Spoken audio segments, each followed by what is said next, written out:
गीता अपने पति रमेश और 2 छोटे छोटे बच्चों के साथ एक गांव में रहती थी। गीता का पति मजदूरी का काम किया करता था।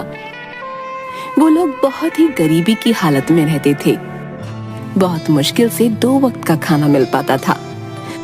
उसके अलावा किसी चीज पर खर्च करने के लिए उनके पास पैसे नहीं थे। रमेश की माँ भी काफी बूढ़ी और बीमार थी।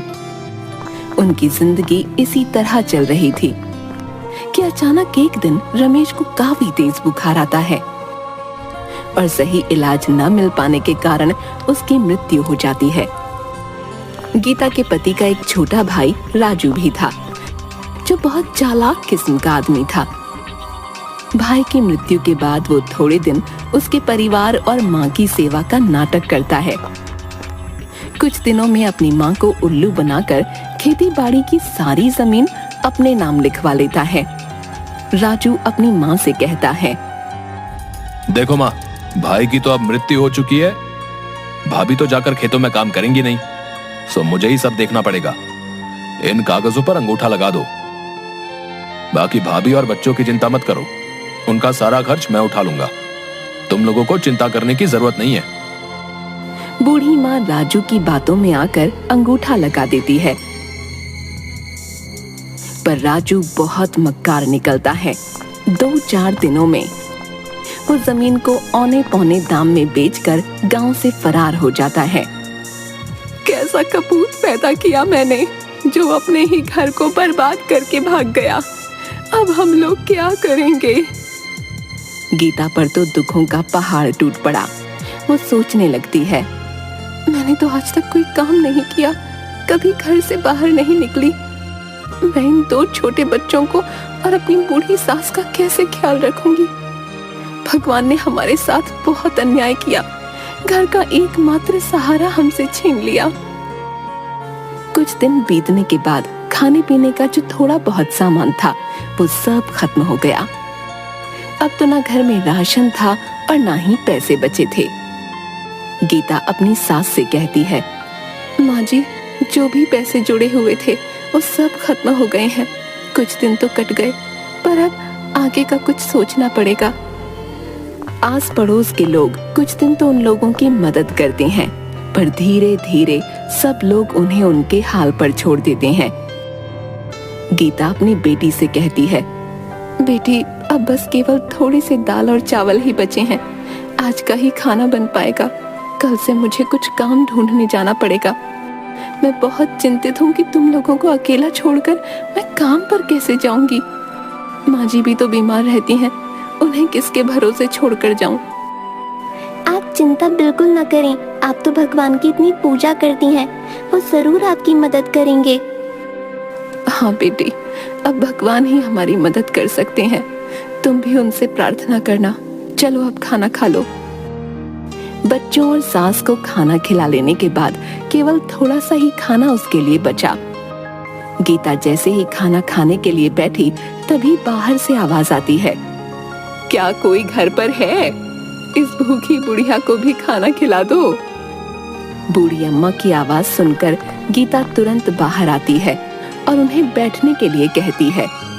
गीता ने अपने लिए जो थोड़े से दाल चावल रखे थे वो उस बुढ़िया को देने के लिए प्लेट में डालकर ले आती है। ये जो थोड़ा बहुत खाना है खा लो, मेरे पास आज केवल इतना ही भोजन है, आप इसे ग्रहण कर लें।